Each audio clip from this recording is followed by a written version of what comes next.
Okay, so what was your question? Can you please repeat it again?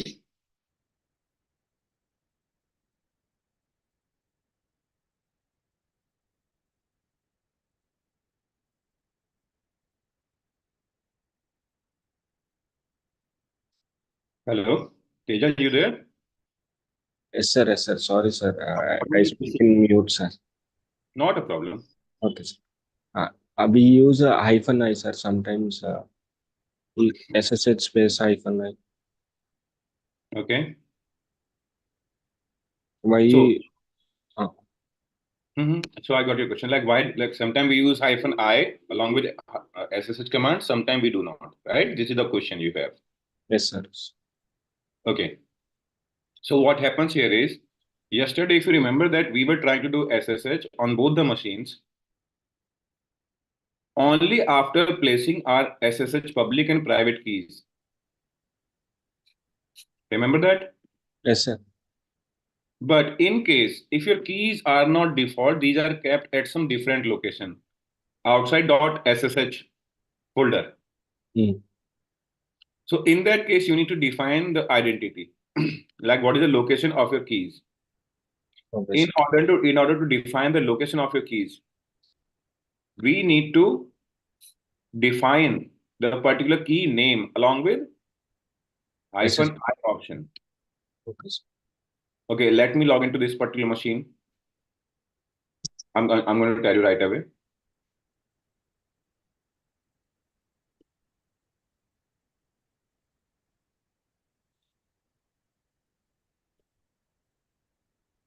So if you see in this particular command, Mm. this is fresh server which I have created before you only, right? Yes, sir. So if you see here, SSH-I, I means where I'm going to reveal my identity, like which particular key I want to use, because it could be possible I have more than one keys. Okay, sir. Which particular key I want to use in order to log into remote server, right? So SSH-I to define my identity, like which particular private key I want to use in order to log into remote server. Okay, sir. Okay, that is why we use -I here. Okay, sir.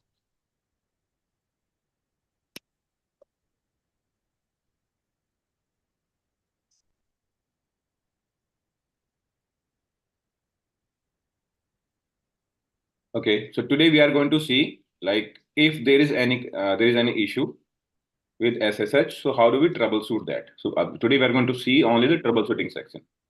Okay, sir.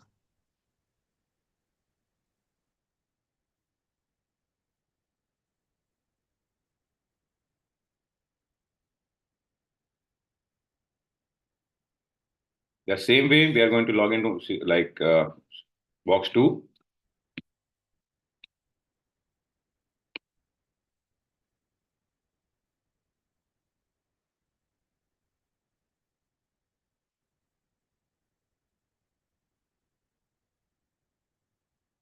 the same thing like connect, copy this command, let us go here and let us log in.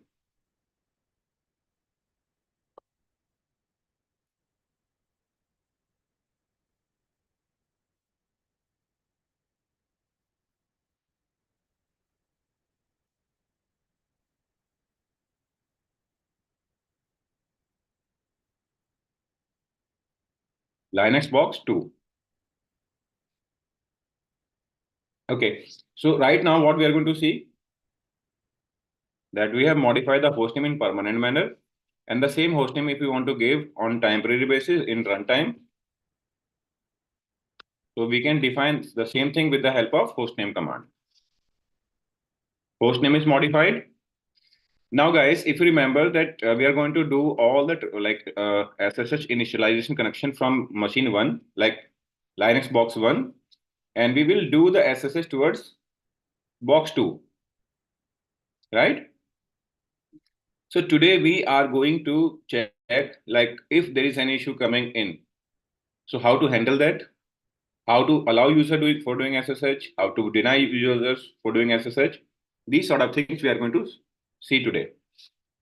But before that, what we need to do here, we need to create at least 3 users. User, let us say Tom, Let us define the password for user Tom.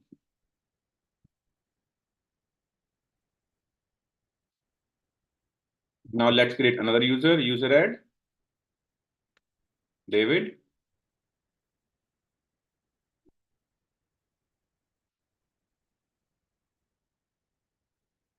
User created, password set. Let us call another user Natasha. And guys, why did I pick this name? Let me tell you. So if you ever get a chance to go through Red Hat official books, so like Tom, David, Natasha, Thomas, Harry, these are the names which are usually popular in Red Hat books. So that's why I thought of keeping these names only.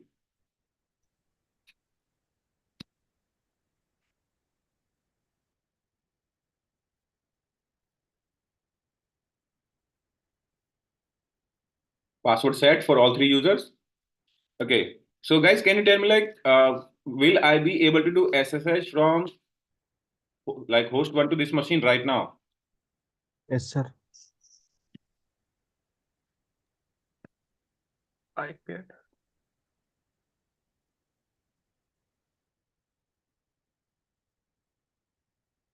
It's not happening. So guys, today, since we are calling it as troubleshooting session, so now you tell me what could be the reason why I'm not able to log in to this particular machine from another.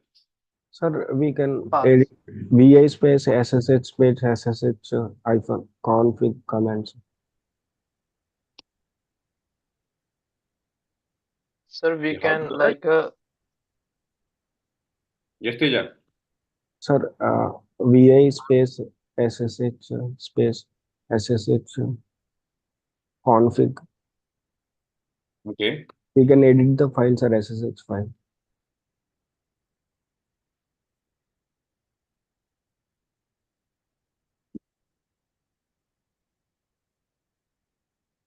Okay, let me install the packages onto both the machines because without Vim, it will be difficult. And guys, why we have to perform this? Because after performing my daily sessions, I terminate my machines. Okay, sir. Because it is of no use to keep the machines running and pay unwanted bills. Mm. Okay.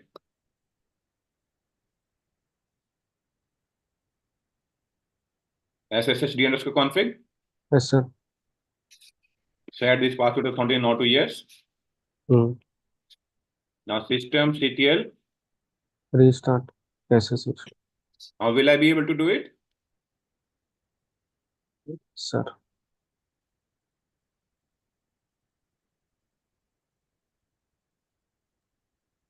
No. sir, we have a two module. Can I say, sir? Yeah, please go ahead. Sir, we have a two module. First one is password and second one is keep with the help of key pair. Sir, if we will go to the password, so we have to go. There is a file like with the help of vim editor etc/ssh/sshd space config.d and sir space sorry /50 slash cloud space cloud space int dot config. Yes, very true. So rather than remembering the particular file name, we should be knowing the particular ways to identify the file. So Ayush, you are very true in this particular scenario because since we are utilizing the same template, so the file name is always same.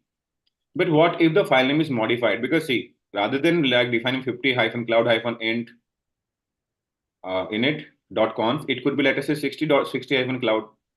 Because when we are defining within this particular file like asterisk.file name, asterisk.conf, it means this part name could be like anything.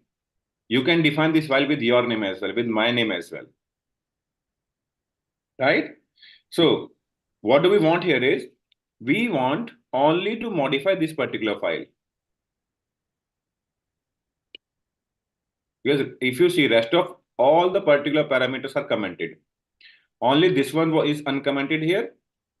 So that's what we have already modified. And if you talk about this particular file, so this is still uncommented and is specifying no. Sir, how we know exactly where this is located, sir? Okay. So how do we identify that? First of all, there is a particular command known as grep. Search for keyword like password authentication. You can look for complete keyword here. Let me do it once again for you.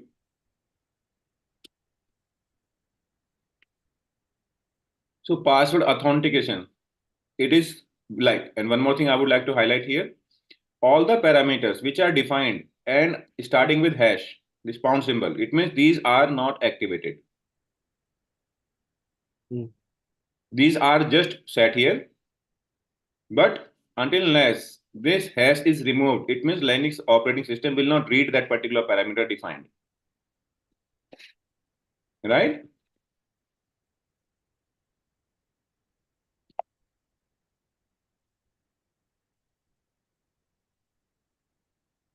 So this is the particular file which we are talking about. Like Yes. the output of our executed command is grep, means general regular expression parser. This grep command is usually utilized to search for the words within individual file or like entire directory. If we want to search within individual file, then we can use -i, and then after we can specify the file name here. Otherwise, like if you want to search within entire directory, then we can define dot star, like dot slash. Okay. Yes. Once again, we need to restart the service. systemctl restart SSH. Very good. It means you guys are doing good practice. Okay. Or we can reload, sir, also. Yes, we can do reload as well. So now it is asking for password. So we are at Linux box 2. Let's log out. Now, once again. Now, guys, I have a requirement. There are 3 users created like etc. Passlib is a particular file where I can see. I want user David should not be able to log in. Yes, sir. We can edit password authentication. No, sir. Like recently we edit the file. No. So there is a kind of parameter which we can define, like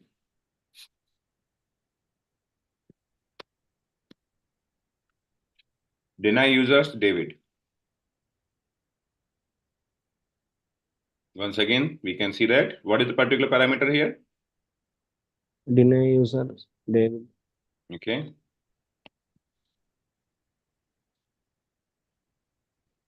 Sir, if we edit in like no means no one able to log in, sir. So if we are saying that no names are there defined, that means that all users are allowed. All users who have username, who have their password set, they are allowed to log into this operating system. But if we talk about that the particular users who are mentioned here against deny users, those users will not be allowed to log into this operating system. Okay, sir.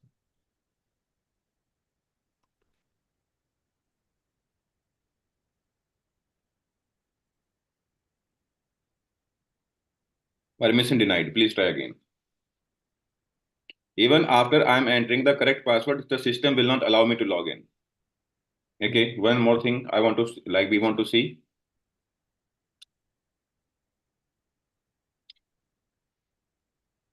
Let us try with user Natasha.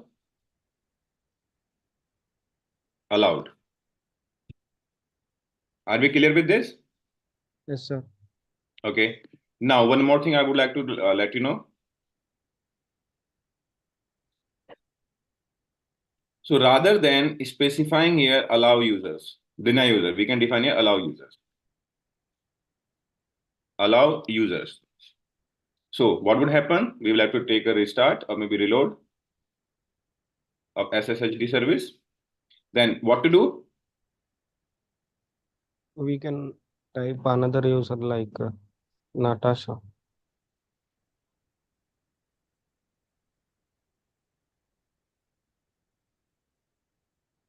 Right now, which particular user we have allowed? David, sir. We have allowed only David user. So right now, if we try to log in with Natasha user, it should fail ideally. Yes, sir.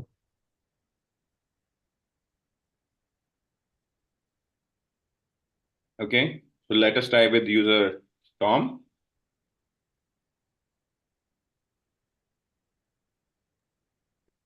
It should also fail.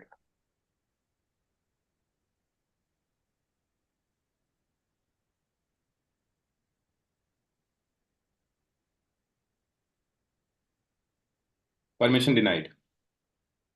Sir, if we If using command like -v without -v also we can. yes, we can do that. V for verbose mode, like we want to see the logs in detail. Okay, okay, sir.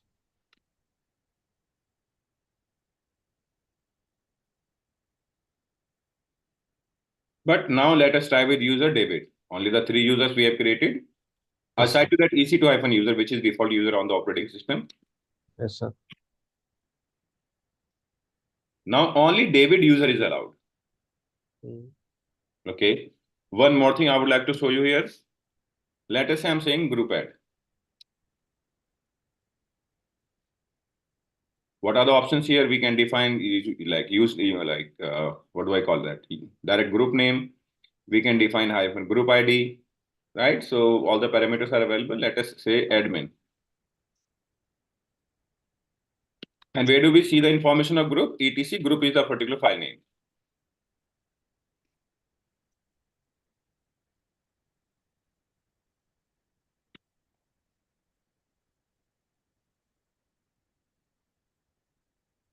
So do you see that here? Admin group is created. Yes, sir. Okay. Now let us do one thing. Although like we have not gone through that particular practical in details, but yes, I would like to walk you through that particular stuff a little today.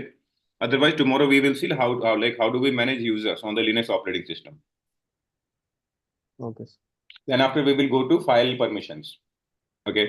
So now what we are going to see that if there is a particular user available and we want that user to be part of any group rather than allowing or blocking any individual users, right? We want to allow or deny groups.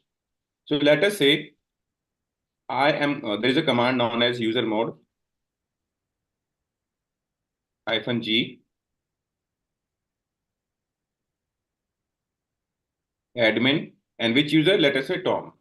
I would like to add user Tom into group admin. How can I check? There is a command known as ID. So if you see here, ID means identification, you can call it. So all the information related to this user Tom is available on my screen. User ID is 1001, group ID is 1001, groups 1001. The name of that group is Tom. Aside to that group, this is also part of this admin group, right? If I perform the same thing for user David, so user David is not part of this admin group. Now let us say I want that user Natasha should also be part of this group, right?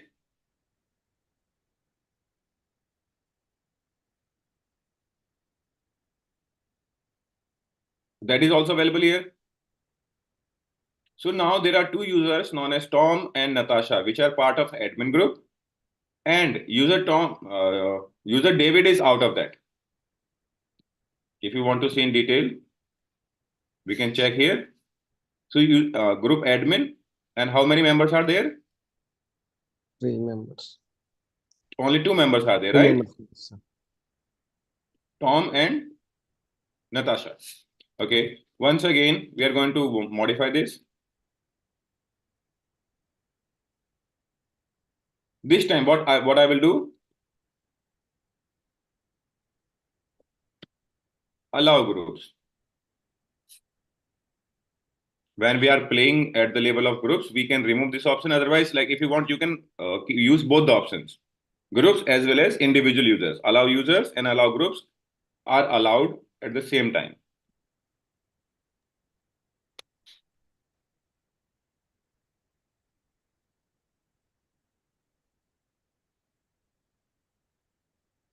Clear?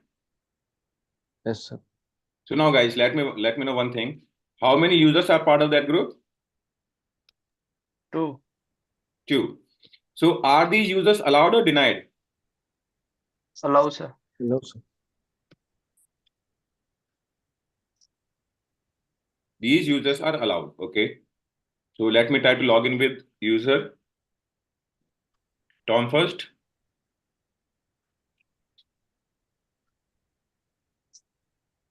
Allowed? Yes, sir. Let us try with user Natasha.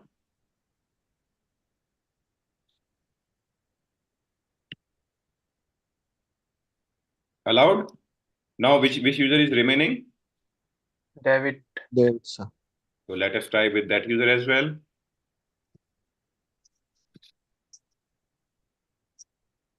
It will not allowed. Because user David is not part of that group.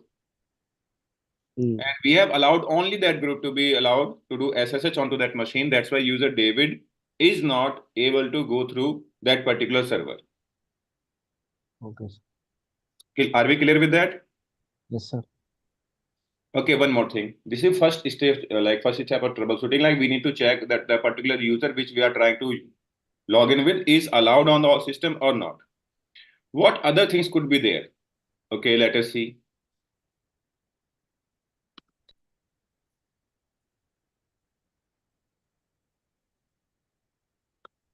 So guys, there is a particular parameter known as port.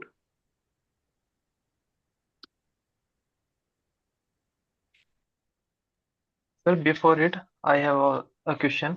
Yeah, Sir, please go. how to know we have to write like where, like in SSH file, a group is allow or not, and this type of things, like root name also, Okay. So username. I was walking you through this particular command like man, and then after the sshd_config file. So over here, all the available options.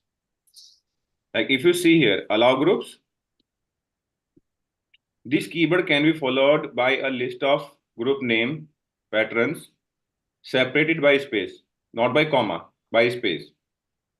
If specified, login is allowed only for users whose primary group or supplementary group is listed.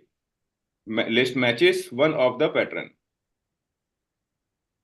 From here, we can identify that what particular parameters can be identified or can be applied here. Moreover, allow users, the same thing. If you go a little more down, it will say like deny users, authorized principal command. So in order to understand the particular use cases of these parameters, you need to read this particular stuff. I told you guys that whenever you would like that we should be knowing more about this particular, so you can definitely read these particular files. Man pages, like obviously I utilize like deny group parameter, Yes, sir. deny users as well. So these So, can be, sir, we can write anywhere in that yes, file. anyway. Okay. That was my But question. most of time it is recommended that whatever parameters you are adding and are not enabled by default, these should be appended in the like into the file. Like in the bottom of file, we should utilize that. Okay, sir. Okay. Sir, mostly any new rule we edit, mostly we write in the bottom, sir, in any file. Yes. Okay, Until and unless, let us say that I want to specify one another port number here. So far, SSH has been running only on port number 22. But now I want that SSH should be running on one other port number. So rather than defining port numbers at two different locations, like first one here and second port number in the bottom of this particular file. So if same parameter has to be repeated, so both the parameters should be kept at the same location. Because see, if you read the bottom of this particular file, both the particular parameters are different, like password authentication and yes. group, right? Yes, sir. But when I am trying to set the same parameter, once again, I'm going to repeat that parameter. So these parameters should be kept altogether. Okay, sir. Now, what is going to happen? I have enabled these two ports. Now SSH will be running on two different ports, right? Yes, sir.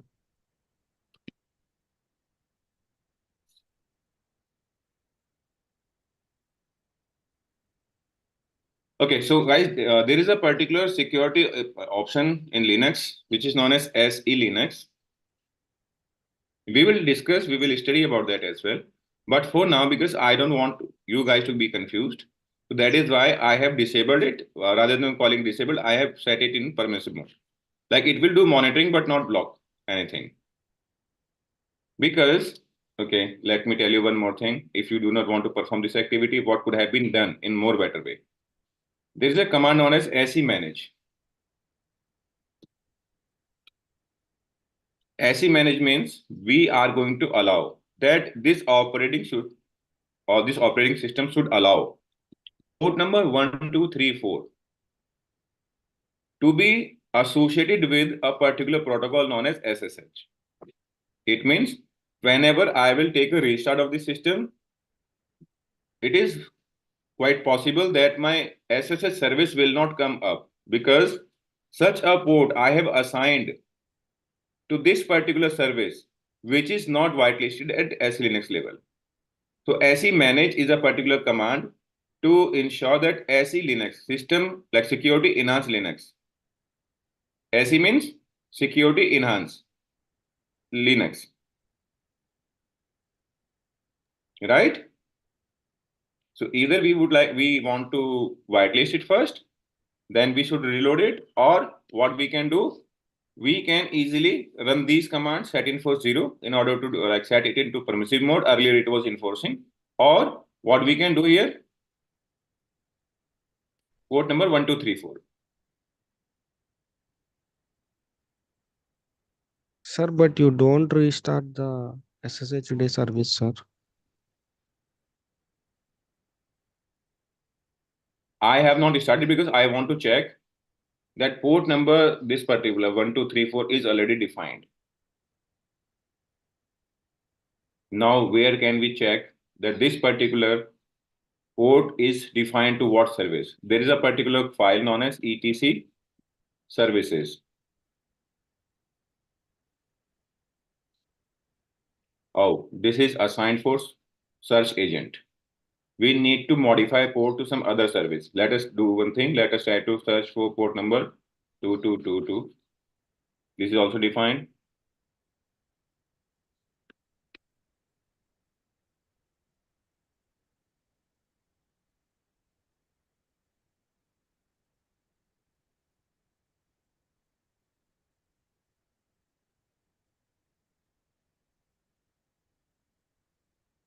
All the port numbers are engaged.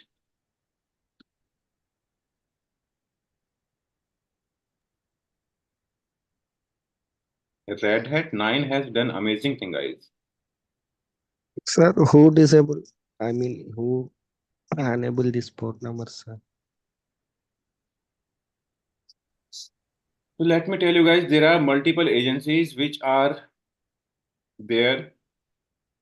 Okay. So after port number 25, we are directly jumping onto port number 37 for time protocol. So we can run it on port number 26. But let us try some other port numbers here. So guys, whenever you want to define a particular port number, this should be beyond at least 1024 port.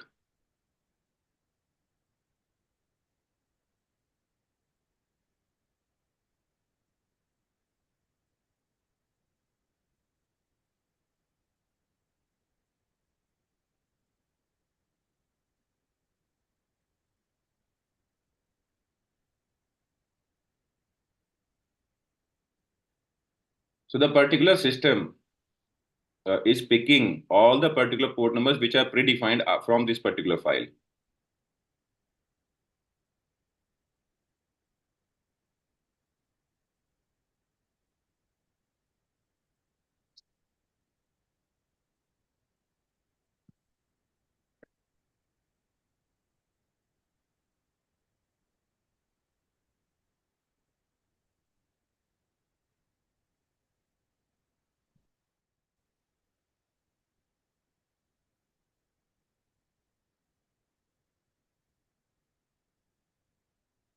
So this is the particular port number which is not registered for any service. Now we are going to run SSH onto this particular port.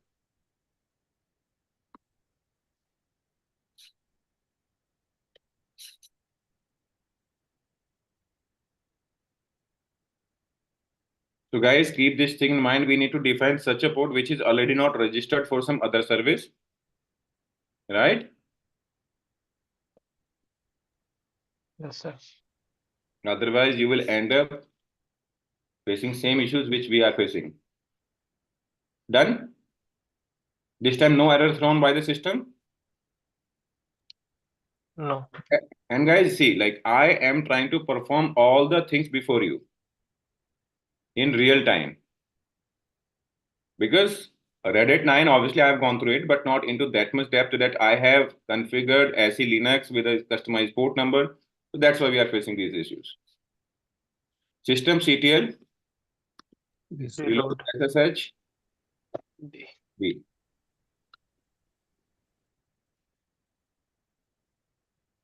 So guys, if you see, right now SSHD is running on two different ports.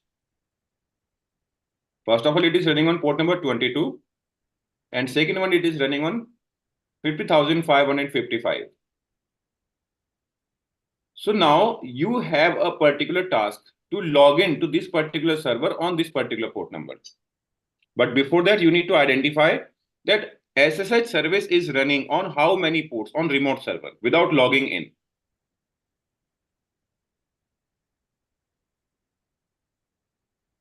So guys, listen to me once again very carefully. These two Linux machines are running into same network. You need to identify that SSH is running on which particular port number. On this machine, you can easily run a command netstat -tunlp. What does this mean? TUNLP. T for TCP protocol, U for UDP protocol, N for this numeric value. Rather than defining it SSH, let us say cronid, or maybe any other thing. So what we are trying to do here is, we are trying to print it in numeric mode. L for listen state is listen, and P for program ID or program name. Are we clear with these parameters, guys? Yes, sir.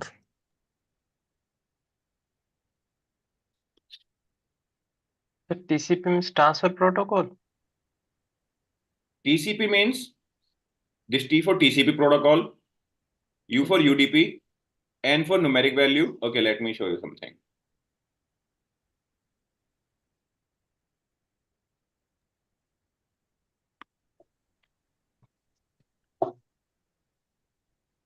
So right now, what is it showing?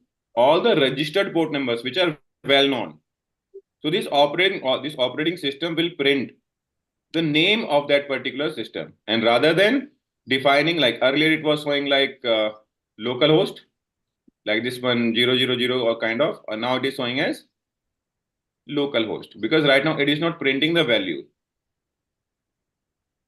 right? Yes, sir. Yes, sir. So that is the use of N here. It means print all the values into numeric mode.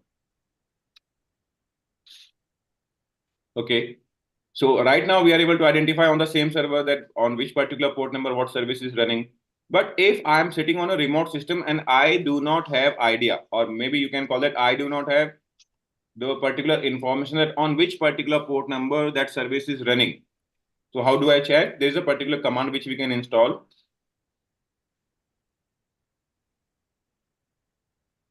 Nmap, network mapping.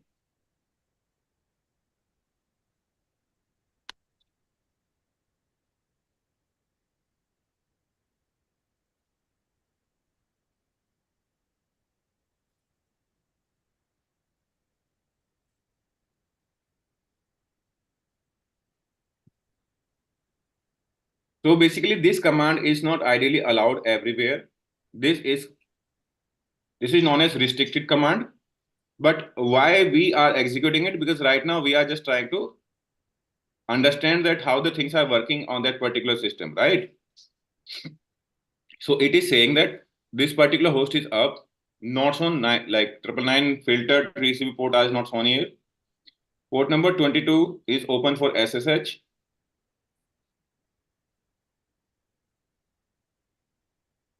This is the host name.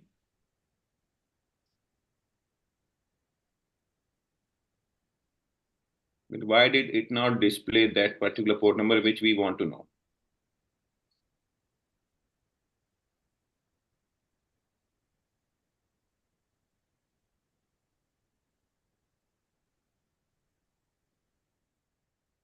Guys, can anyone help me with that particular stuff?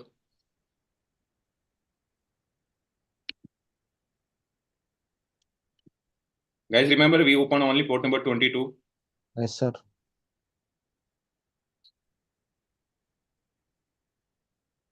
You can edit inbound rules, sir. Yes, we can do definitely edit of thing, but we need to remember at the time of troubleshooting.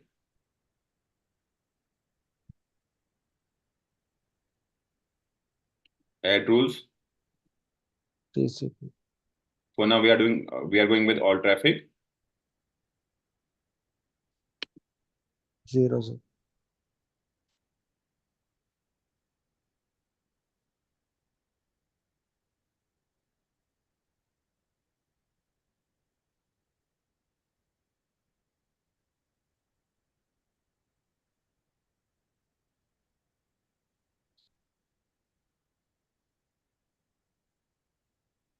In the meanwhile, let us start a couple of other services.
We need to wait for a while, guys, because see, like this time I have enabled a couple of other services. Sir, can you explain port numbers, like what is port number and why we use to connect ports? So whenever we want to access any service, so on a specific IP address, there could be multiple services running. For example, you can take example of any locality. Locality is one, but within that locality, there are multiple people living in. They have their different house numbers, right? Yes, sir. So you can consider that IP address is one locality, and these port numbers are a specific address to those users or those services or those people living in that particular house. So, for example, if you want to access this particular server for SSHD purpose, you will have to access on port number 22. For example, if you see there is a particular service known as master running, right? This is running on port number 25. So what does that mean? Port number 25 is reserved for SMTP, Simple Mail Transfer Protocol. If you want to access the mail service on this particular server, you will have to call this particular server on port number 25. For example, if you see this particular thing here, VSFTPD, right? Yes, sir. This is running on port number 21. So what does that mean? If you want to call this particular server for FTP protocol, or you can call that VSFTPD protocol, you will have to define port number 21. Now, if you talk about HTTPD, right, web service, so you will have to call this particular server on port 80. Okay, sir. So whenever you want to call a remote server, So in that particular case, you have to define a specific address. Let us say you want to send a particular postal card to your home, right? First of all, you will define house number XYZ, locality name ABC, then your district, then state, then PIN number, right? Yes, sir. So you can consider that every address you are defining. So this is the house number, and this is the particular IP address we are talking about. This is the locality name. Okay, sir. Because there could be multiple people living in the same locality or same colony, right? Yes, sir. Like we have enabled multiple service on the same server, like SSH, SMTP, VSFTPD, HTTP, and maybe some other services can be started on this particular server. So if you see here, like it has scanned like port number 21 for this particular, port number 22, port number 80. Yes, sir. But that particular port number is yet not available. I need to check that particular with some like advanced option. So if you want to access some exact service, we need port number, sir. One particular service, like if you want to communicate with HTTP, we need 80. Yes. Okay, okay, sir. Sir, but how we know, sir, there are multiple services and multiple port numbers, sir? With this particular command. Okay, sir. Or like if you want to scan from remote, then this is the command nmap-a. And after you can see like port number 21 is open for this particular protocol, 22 for SSH, port number 80 for HTTP.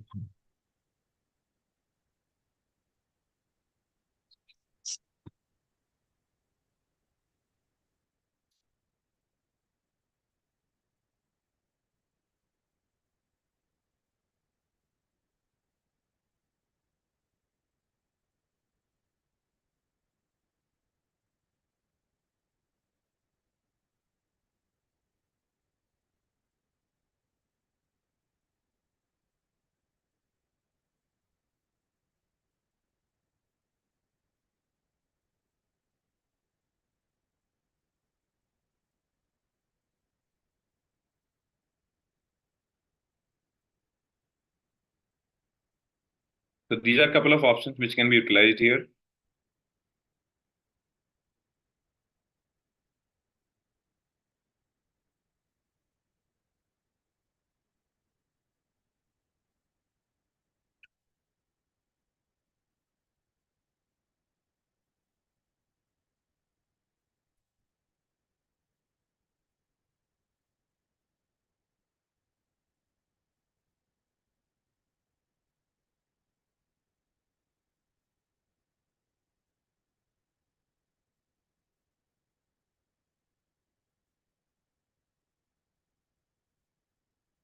Okay, I need to check that once.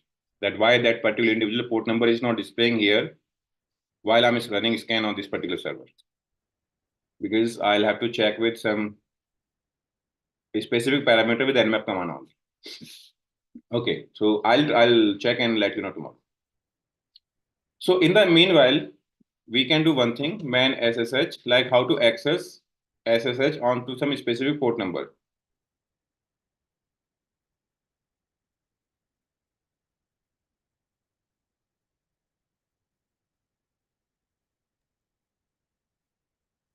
Yes, guys. So this is the particular option here, -p.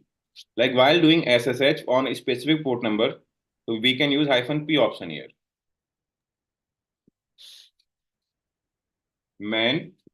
SSH command we need to use.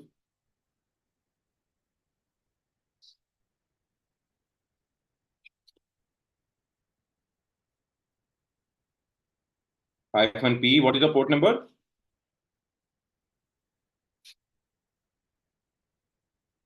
Logged in with this onto this particular port number. Yes, sir.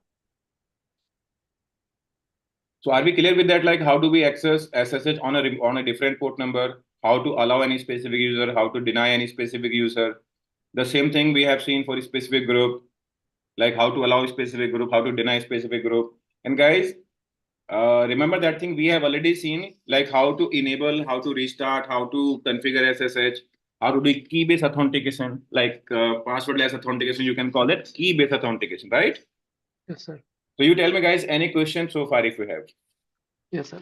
Sir, there are road, sir, port number.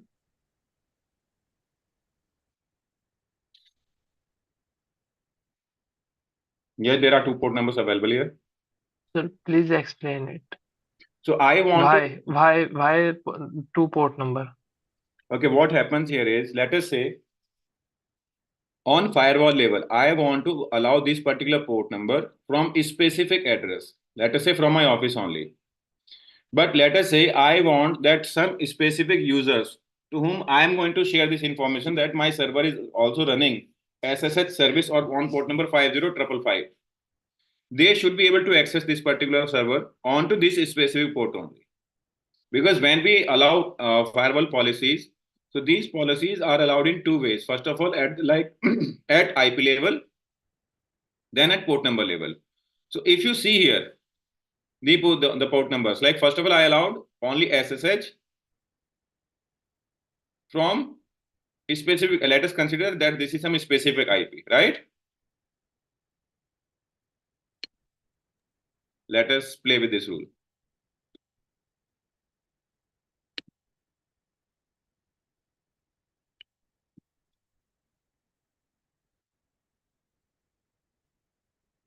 I want to allow this particular port from my IP address only.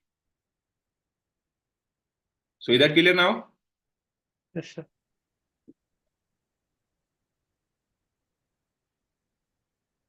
Like if I want to allow this particular port number from a specific IP, I can do that. Or maybe let us allow this particular port number from anywhere and this port number from my IP.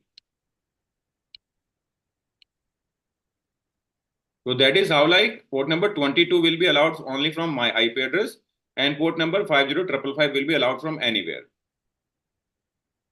So like if you want to have these sort of settings, then we can run an individual service on multiple port numbers. Okay. Are we clear with that? Yes, sir. So anyone has any other questions? Sir, like every time starting any topic, please tell like 3 to 4 years experience, interview questions, and troubleshoot scenarios. So first of all, we need to understand basic things. Only after that, I'll start telling you the particular questions. Okay, okay. So let us complete basic thing first. Then after, I will come on to interview preparation. Because without interview preparations, we cannot do anything. Okay. Like knowledge, obviously we will have. But what sort of questions are usually asked during interview to an experienced candidate? That's the particular thing to know. Yes, sir. Okay, so any other question, guys, if you have?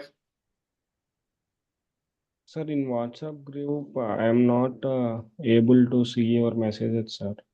Like it's waiting for the messages. I don't know everyone has same problem or not, sir. Okay, so in that particular case, so first of all, let us complete these basics and after that we will talk about that. Okay.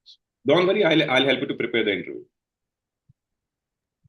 Okay, sir. Thank you, sir. Okay, guys, thank you everyone. See you tomorrow.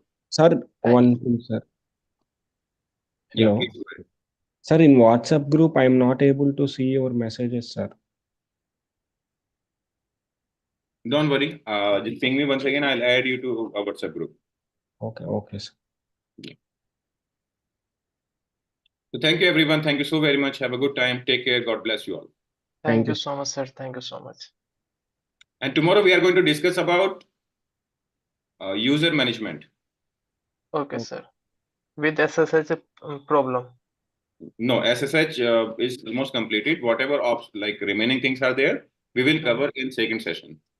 Okay, sir. And when we will cover basic things and we will move towards advanced options. Okay, Yes, sir. Okay, thank you. Okay. Thank Okay, you. thank you, sir.